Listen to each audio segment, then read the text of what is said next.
स्वागत है।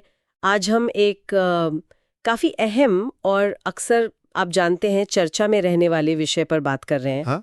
भारत में ये जो वक्फ अधिनियम है, हाँ। इस पर अलग-अलग राजनीतिक दलों के क्या विचार है।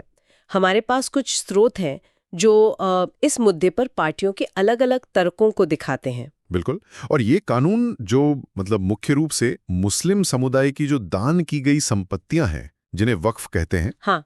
उनके प्रशासन और सुरक्षा से जुड़ा है। हाँ। तो ये अक्सर राजनीतिक बहस का मुद्दा बनता है। सही। और इन स्रोतों के जरिए हमारा मकसद किसी का पक्ष लेना बिल्कुल नहीं है, बिल्कुल। बल्कि ये जो अलग-अलग नजरिए हैं, उनके पीछे के तर्क क्या हैं, उन्हें समझना है। ठीक है, तो निष्पक्ष रूप से देखेंगे। चलिए, भारतीय जनता पार्टी मतलब बीजेपी, उनके नजरिए से शुरुआत करते हैं। जानकारी तो यही है कि वे इस कानून के मुखर आलोचक रहे हैं। हाँ, ये सही है। बीजेपी का जो प्रमुख तर्क है वो ये कि ये कानून सिर्फ एक धार्मिक समुदाय के लिए है। अच्छा। जिसे वो समानता के सिद्धांत के विपरीत मानते हैं। और उनकी आलोचना सिर्फ यहीं तक नहीं है। सूत्रों में ये भी है कि वक्फ बोर्ड को जो शक्तियां दी गई हैं, हाँ, शक्तियों पर भी सवाल है। बिल्कुल, कि बोर्ड को किसी भी संपत्ति पर दावा करने की जो शक्ति मिली है वो असाधारण है। उनका मानना है कि इससे आम नागरिकों की संपत्ति को खतरा हो सकता है, यहां तक कि सरकारी जमीन को भी। ओह। और कुछ नेता तो इसे संविधान का जो अनुच्छेद 14 है, समानता का अधिकार, हाँ, उसका उल्लंघन बताते हुए या तो इसकी समीक्षा या इसे रद्द करने की ही मांग करते आए हैं। तो ये मुख्य बिंदु है, समानता और बोर्ड की शक्तियां। बिल्कुल। अब इसके उलट अगर देखें तो कांग्रेस का रुख तो ऐतिहासिक रूप से समर्थन का रहा है ना? जी हाँ, ऐतिहासिक रूप से कांग्रेस ने समर्थन किया है। देखिए, 1995 का जो मूल एक्ट था और फिर 2013 में जो संशोधन हुआ, हाँ। दोनों ही कांग्रेस की सरकारों के समय आए थे।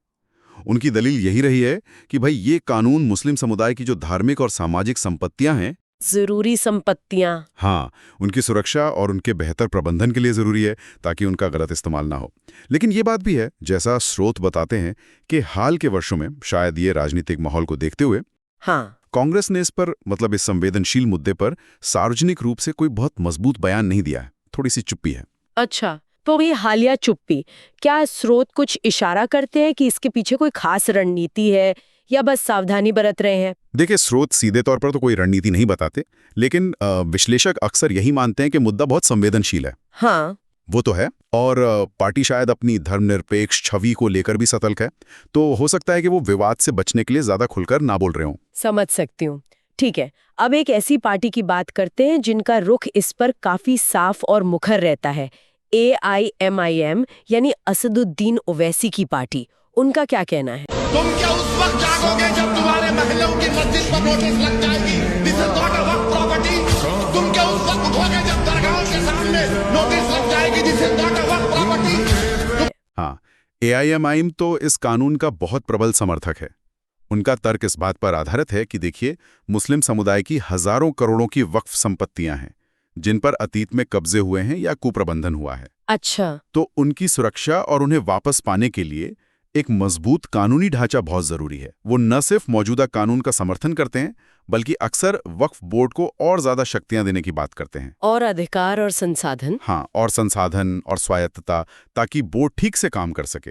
वो इसे समुदाय के अधिकारों की रक्षा से जोड़कर देखते हैं।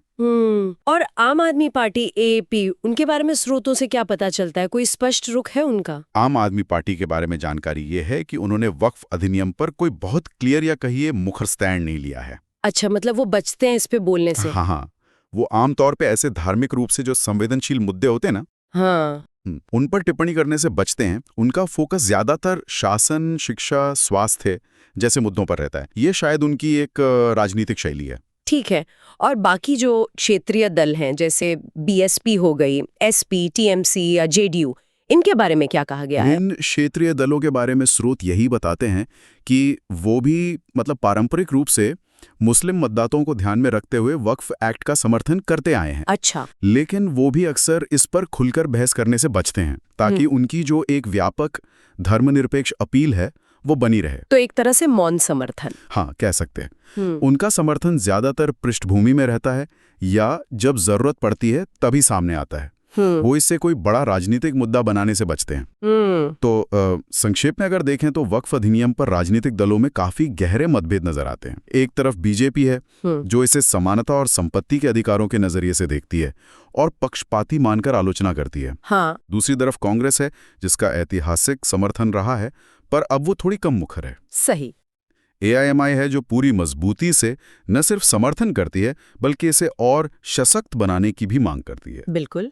AAP जैसे दल हैं जो काफी हद तक तटस्थ हैं और बाकी क्षेत्रीय दल हैं जो आमतौर पर मौन समर्थन की नीति अपनाते हैं। तो ये पूरा नज़ारा जो है ये भारत में धर्मनिरपेक्षता, अल्पसंख्यक अधिकार, संपत्ति कानून और धार्मिक संस्थानों की स्वायत्तता जैसे कई जटिल और संवेदनशील सवालों को एक साथ खड़ा कर देता है। वाकई ये तो काफी जटिल तस्वीर है और हाँ, ये सोचने पर मजबूर करती है।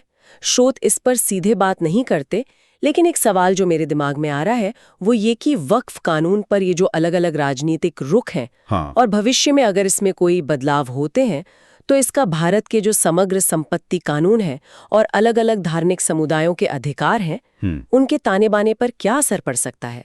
ये एक ऐसा सवाल है जिस पर शायद आगे भी विचार करना होगा।